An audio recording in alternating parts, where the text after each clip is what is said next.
Today we have another medical malpractice case that we're going to be talking about. Miss Waheed. Saria Waheed. Yeah. Tell our audience about who she was and what happened to her. Saria was a woman from who had come to America from Pakistan in her mid-60s, who had a lovely family, husband Abdul, great people, who had a routine urological procedure.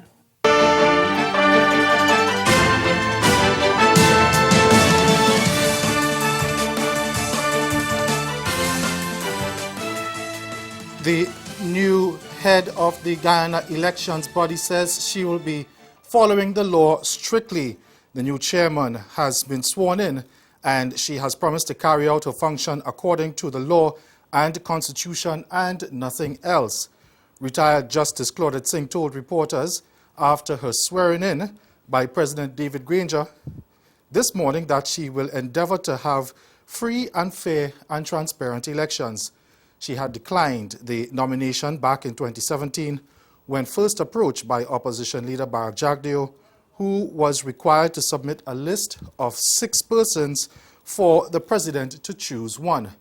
But last Friday, Jagdeo said he had an extensive discussion with her, and she decided to put a name for nomination. Now, within hours, she was selected by the president.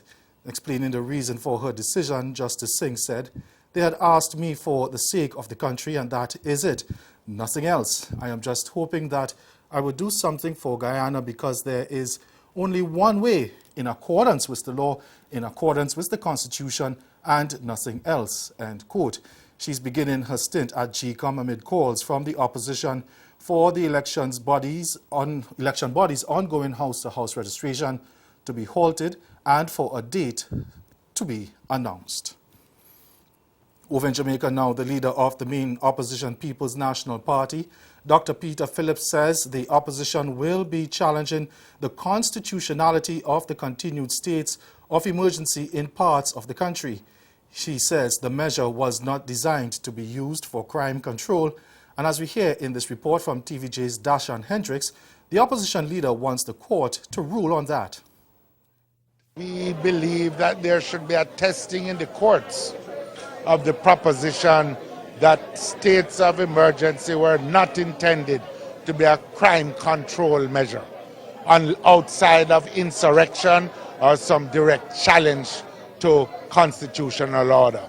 And our legal team is looking at that to see what is the best way to cause the courts to make a determination in that regard. He maintains that the suspension of constitutional rights to fight crime is not a solution to the country's problem. It is for that reason why we are holding our stakeholders meeting on Tuesday. Dr. Phillips said that the Crime Summit is not about scoring political points, but about finding genuine solutions to an issue which has been plaguing Jamaica for far too long. What he says has made him more uncomfortable is the Prime Minister signaling that he wants to use states of emergency for up to 7 years, and that's why he says the party is taking the matter to court. Haiti's President Jovenel Moïse has called on Parliament to approve the nomination and government of newly appointed Prime Minister Fritz William Michel, describing him as a brilliant civil servant who has devoted his entire career to serving the people of Haiti. The 38-year-old Michel, a former executive of the Ministry of Economy and Finance, replaces Jean-Michel Lapin, who stepped down in the interest of the country. In a statement, Moïse said Michel's 18-member cabinet, which is made up of equal numbers of men and women, is representative and inclusive, and it is time for the parliament to approve the government.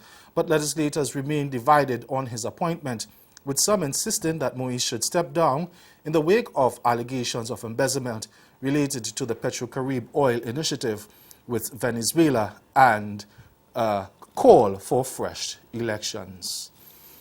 And the Haitian government says it has launched an investigation into alleged acts of corruption at its embassy in the Bahamas. The Ministry of Foreign Affairs in a statement said that the commissioner is due in Nassau today and will meet with Bahamian officials, diplomatic staff and local recruits and community leaders during the probe that is scheduled to end on August 3rd. In a statement, Port-au-Prince said it had been made aware of a news report of an investigation carried out by Bahamian authorities on corruption involving Haitian diplomats in Nassau. Last week, 3 Bahamian men and 2 Haitian women were charged in connection with fraudulent marriages. And stay with us, your Midday Sport is next.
World Formula One champion Lewis Hamilton had a tumultuous day at the track on his way to an 11th place finish at the German Grand Prix, his worst showing to date for the season.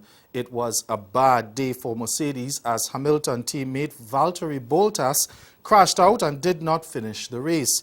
Mercedes' troubles began when Hamilton ran wide at the penultimate corner, slid across the slippery runoff and hit the wall.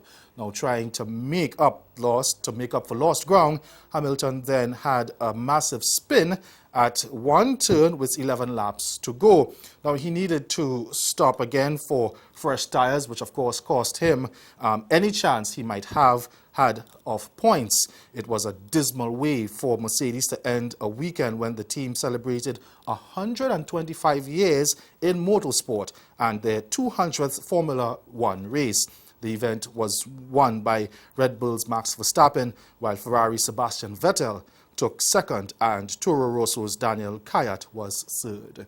And 2018 Commonwealth gold medalist Michelle Lee Ayi has cupped another gold medal in her native Trinidad and Tobago. TV6's Sergio Defoe has more in this report.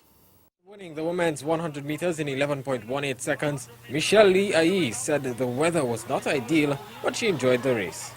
Okay, I guess. The weather kind of threw me up a little bit because when the track is wet, it's not as fast as it's when it's dry. But I'm pretty happy with the performance. She also spoke about her next task. Just to stay healthy and make it through all the rungs in the one and hopefully the two. Are you planning to double up here at Nationals this weekend? Well, depends on how I feel in the morning, but I'm hoping to double up. Barbados' Grima Swift won the 110 hurdles in 13.86 seconds. He defeated Memphis Pioneers' Ruben Walters, who finished in 13.96 seconds. I feel really good, man. Actually, my second time in Trinidad and Tobago, and I wasn't even sure I was going to come here, but my friend J.U. Gordon, actually my best friend J.U. Gordon, told me come down and sharpen up for the Pan American game. That's Caribbean Intent. Join us again at 6:30 for Caribbean Newsline. Good afternoon.